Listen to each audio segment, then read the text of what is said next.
बिस्मिल्लाहिर्रहमानिर्रहीम अस्सलाम वालेकुम वरहमतुल्लाहि वबरकातुहू। उर्दू अदब के सिलसिले में आपसे आज फिर नून एंड साबर साहब की एक नज़म है वो शेयर करता हूँ। बिल्कुल नए शायर हैं, तो आम तौर पे जो है ना वो आपको आपकी जो दरसी कुतब है या ये कह लें कि आपकी लाइब्रेरी में शायद ये ना मिले। तो उन्होंने जो कोशिश की है इस जहान को समझने और समझाने की, तो वो किसी जो बड़े शायर हैं उनसे वो कम नहीं है। तो उनकी जो आज मैंने नज़म देखी है वो है नशेब ज़िंदगी, के ज़िंदगी के नशेब व फराज के। तो कहते हैं कि अब मैसर नहीं गोशाए तन्हाई, तेरी यादें बिखर जाती हैं। कि जब तन्हाई होती है तो यादों को यकजा कर लिया जाता है, लेकिन जब तन्हाई मैसर नहीं होती तो यादें बिखर जाती हैं। अब देखें, उन्होंने जो यादें हैं उनको एक जिस्म दे दिया, एक एग्जिस्टेंस दे दिया कि तन्हाई में तो ये इनको इकट्ठा रखा जा सकता है, लेकिन जिस वक्त तन्हाई नहीं होती तो फिर ये बिखर जाती हैं। तो उन्हें अब कहाँ संभाल के रखूं, ये मेरा कीमती सरमाया था। कि यादें जो हैं वो इंसान के पास कीमती सरमाया होती हैं, जिनके सहारे फिर वो अपनी आइंदा जो है ना वो ज़िंदगी गुजारता है। तो कहता है इन्हें कहाँ रखूं, उलझा लिया है रोज़गार ने, क्या कर दिए कि ये जो ज़िंदगी के जो है ना वो ये रोज़ीना रोटी जो चक्कर हैं कि उसमें कहते हैं कि उलझा लिया है रोज़गार ने कुछ, कि हस्ती की खबर नहीं है। कि अपना तो फिक्र ही नहीं रहा। दिन से जो मशीन की तरह जो है ना वो इंसान काम करता है, तो उसे ना अपनी होश होती है ना अपने इर्द गिर्द की होश होती है। 12 घंटे काम किया, फिर उसके बाद आके लेट गया, फिर सुबह उठे, तो एक किस्म का जो है ना वो चक्कर उसके अंदर पड़े हुए हैं इंसान जो है इसके अंदर। आगे कहते हैं कि फिर ये यादें तो दूर दफ्तर की, दौरे जो दफ्तर की जो यादें हैं एक बेकार सी निशानी है। कि ये दफ्तर की जो यादगारी हैं ये निशानियां हैं, कहते हैं ये तो एक बेकार सी निशानी है। आगे लिखते हैं कि बाहम अपनी मोहब्बत की एक नाकाम सी कहानी है, जो मुझे याद है अब भी कुछ कुछ। कि मोहब्बत के नाकाम होने की मुझे कहानी याद है। वो जो दफ्तर का दौर था ना वो बेकार सा दौर था, एक मशीनी दौर था, वो अभी मुझे कुछ याद नहीं।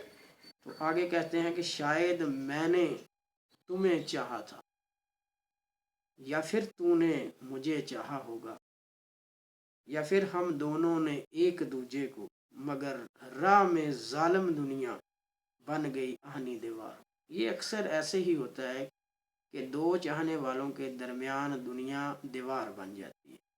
आप जितने भी मोहब्बत के किस्से उठा के देख लें, हीर रांझा देख लें, ये सोनी महिवाल देख लें, इसके अलावा ये सस्सी पुन्नू वाला मामला देख लें, ये रावल और पिंडी वाले मामला देख लें, तो कितने ही अब बल्कि आपने इर्द गिर्द ही देख लें, अपने घरों के अंदर ही देख लें कि दो चाहने वालों के दरमियान दुनिया दीवार बन के खड़ी हो जाती है और ऐसे ऐसे दलाइल देती हैं कि फिर बंदे को उन दीवारों को फलांगना मुश्किल हो जाता है। आगे कहते हैं कि अपना मुकद्दर बने हिजर के तीर, जो हुए तेरे मेरे जिगर के पार। कि दुनिया फिर ये जो बातें करती है ये मानद तीर के होती है कि जो जिगर को पार कर जाते हैं, दिल पे लगते हैं। बड़ा दुख होता है इन चीज़ों का। शायद ऐसे ही कुछ हुआ होगा, क्योंकि अब भी ऐसा ही होता है कि ये पहले से हो रहा है और अब भी हो रहा है। तो इससे दुनिया जो है वो बाज नहीं आई। हाँ, मुझे याद हैं तेरी बलोरी आँखें, कि वो जो बलोरी आँखें थी, चमकदार आँखें, वो मुझे याद है। और सुर्ख सुर्ख लबो रुखसार, जिनको देखने से ऐसे लगता था कि खिला है जैसे कोई लालाजार। तो तशबीह आप देख लें जो उन्होंने इसके अंदर एक जो है ना वो पिक्चर गैलरी आपको जहाँ नज़र आएगी कि एक लालाजार है, बाग है सुर्ख फूलों का, तो उसके बाद ये सुर्ख सुर्ख लब और रुखसार, تو دیکھ لیں کیسی جو انہوں نے اس کو جو ہے نا ایک تصویر جو ہے وہ سامنے کھڑی کر دی. بڑی خوبصورت تصویر ہے جس کو دیکھنے کو بھی جی چاہتا ہے, اور یہی کسی شاعر یا ادیب کی خوبی بھی ہوتی ہے. تو آگے کہتے ہیں ہاں تیری قاتل سی زلف گھٹا بن کر کبھی کبھی مجھ پہ رسا کرتی, بستی ہے کبھی کبھی مجھ پہ یہ جو تیری قاتل سی زلف ہے. تو کہتے ہیں تب بھی مجبور تھی اتنی ہی حیات چند ٹکڑوں کو ترسا کرتی, کہ زندگی پہلے بھی مجبور تھی آج بھی مجبور ہے. تو دور افق پہ چاند ہمیں دیکھ شرماتا تھا, جوں جوں ہم قریب ہوتے تھے چاندنی کو مزہ آتا تھا, مانگ میں تیری اترا کرتا تھا, کبھی میں ستارہ بن کر بدلی بن کے کبھی تو مجھ پہ چھا جاتی تھی.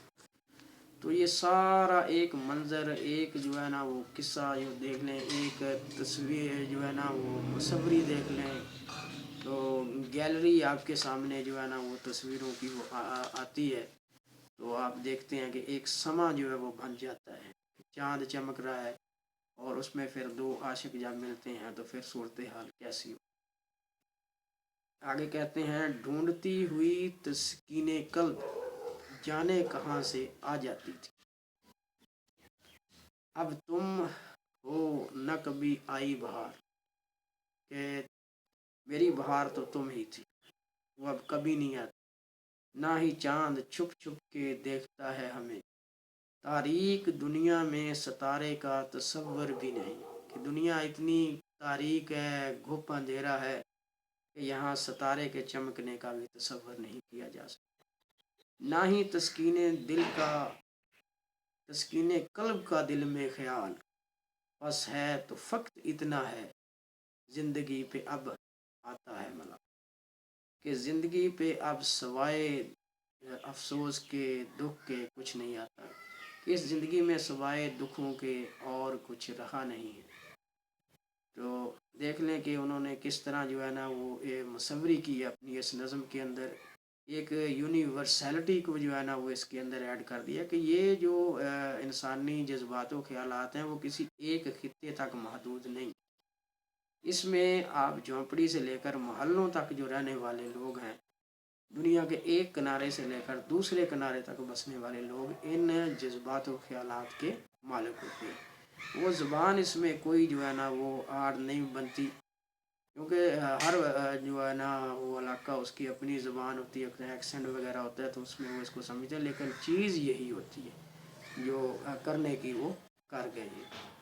تو آگے ان کے دو شعر ہیں, مزید لکھتے ہیں کہ یہ کس کافر کا کہنا ہے کہ محبت کی نہیں جاتی.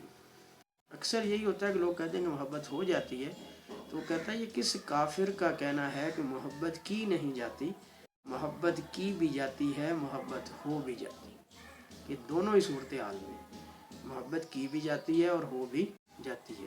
تو ایک جو ہے نا وہ ہاتھ سے وہ تالی نہیں بجتی, یہ کہہ لیں کہ کوئی ایک چیز جو ہے نا اس میں پیٹ نہیں ہے, ہزاروں کاوشیں کر لے دخل ہے سب مقدر کو,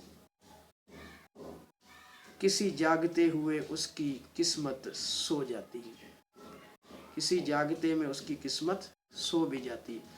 اب یہاں یہ تو جو ہے نا ایک انگریز ہے ہارڈی, اس کے جو ناول ہیں اس میں اس نے, یا یہ کہہ لیں کہ وہ جو گریک ہمارے پاس یہ یونانی ڈرامے ہیں جو, اس کے اندر جو ہے نا وہ جو مقدر ہے اس کا بڑا عمل دخل ہے. تو اگر مذہب کو بھی لے لیں تو اس میں بھی جو ہے وہ مذہب کا بڑا عمل دخل ہے, کے باوجود کوشش کرنے کے ہوتا وہی ہے جو مقدر کے اندر لکھا ہوتا ہے. تو جو مقدر کے قائل نہیں ہیں وہ کہتے ہیں کہ محنت جو ہے وہ اس میں درکار ہے. تو یہ دو چیزیں محنت اور مقدر. تو یہ جو نون عین صابر صاحب ہیں یہ بھی مقدر کے جو ہے نا وہ قائل ہیں, کہ یہ جو مقدر میں لکھا ہوا یہ وہی ہوتا ہے, آپ جتنی مرضی کوشش کر لیں. Thank you so much listen and watch the video. امید ہے یہ آپ کو ان کی نظم بھی پسند آئی ہوگی, اور تھوڑا بہت میں نے جو اس پہ تبصرہ کیا تشریح کیا وہ بھی آپ کو پسند آئے گی. تو اللہ تعالی ہمیں دوسروں کو سمجھنے اور دوسروں کو سکھ پہنچانے کی توفیق عطا فرمائے. Thank you so much.